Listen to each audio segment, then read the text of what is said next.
In this video, I'm going to show you how to fix your sustain pedal for your keyboard or electronic piano, if you will. This one's a Williams. They have plenty of different brands. This is the kind of flat foot style. Some of them have the shape of an actual pedal, like a real piano, but this is going to be for this style. To take it apart, there's a flathead screw here and a flathead screw here. I'll unscrew those.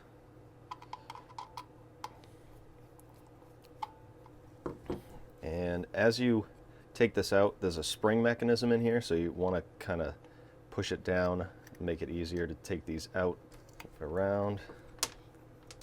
Take this one out, and you can see a piece just fell out of this thing. So there's our problem. Take this side off.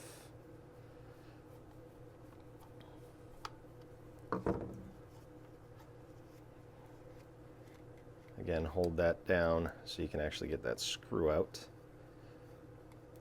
Hold that together and then carefully take the top off.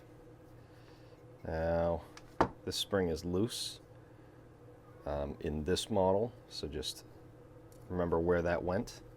Put that aside. Put the base aside. Here's your kind of mechanism for your sustain pedal.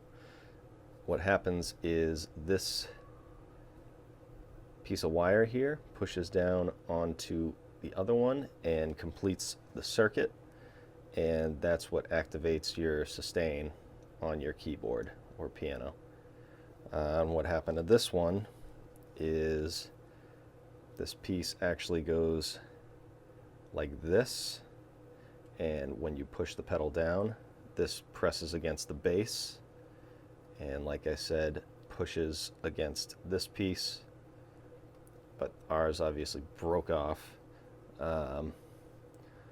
So what you might come across is that this piece is bent. Maybe the sustain is working some of the time, so it might be bent like this, and you might be able to just grab some pliers and hold it in the middle so you don't break it, and bend it back up like this, and then you'll have enough play to be able to push this down to activate the sustain. In my case, I'm going to have to replace this. This is held on with a Phillips screw. So I'm going to go ahead and take that out carefully. Try not to stab the circuit board. Okay.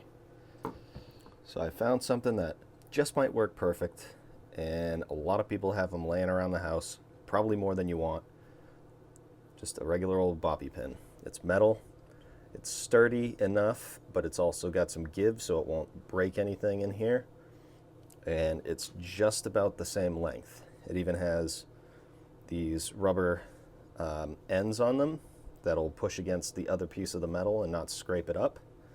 And the only thing that I'm going to do to modify this is I'm just going to take my needle nose pliers and put just a little bit of a bend right at the end here.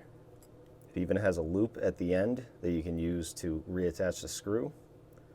And just make sure it's got just about the same bend in it, which that looks perfect. So now when we reattach it here,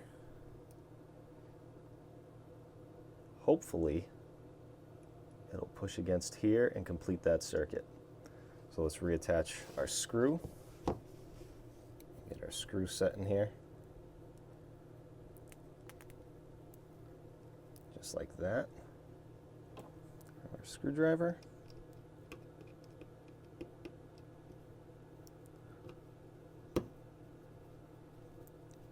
Screw that in.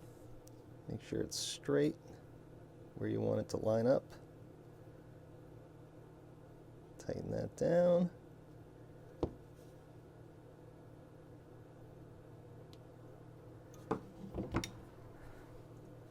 And that looks like it's going to work. That way when you push on the pedal, that might be it might be a little more rigid, but it should wear in a little bit. All right, let's put that back together. I'm going to make another modification here because it's going to interrupt our spring here.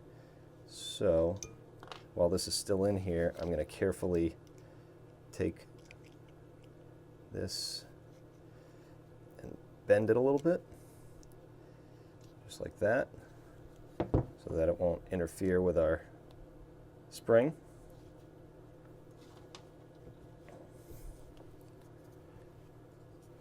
Put the bottom back on carefully.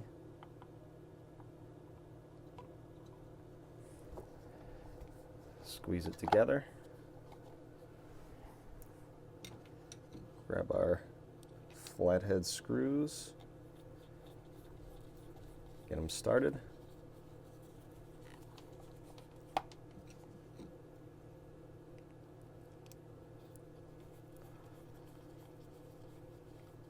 And these have like a collar here that you want right here to sit down in there.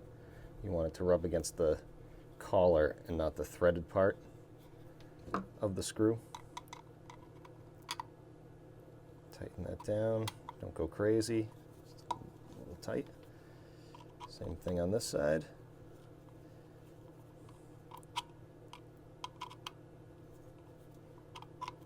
All right. Feels good. Let's go test it out. All right. Got my pedal. And no sustain there. You hold it down. Look at that.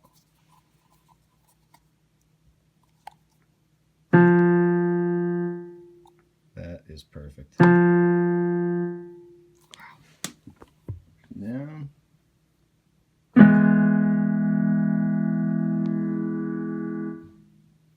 Nice. So, hopefully this helped you out. It's better than buying a new pedal, or at least this will work for if you did buy a new one and you're waiting for it to come in. This will get you through until then. Let me know if this helped you out, and thanks for watching.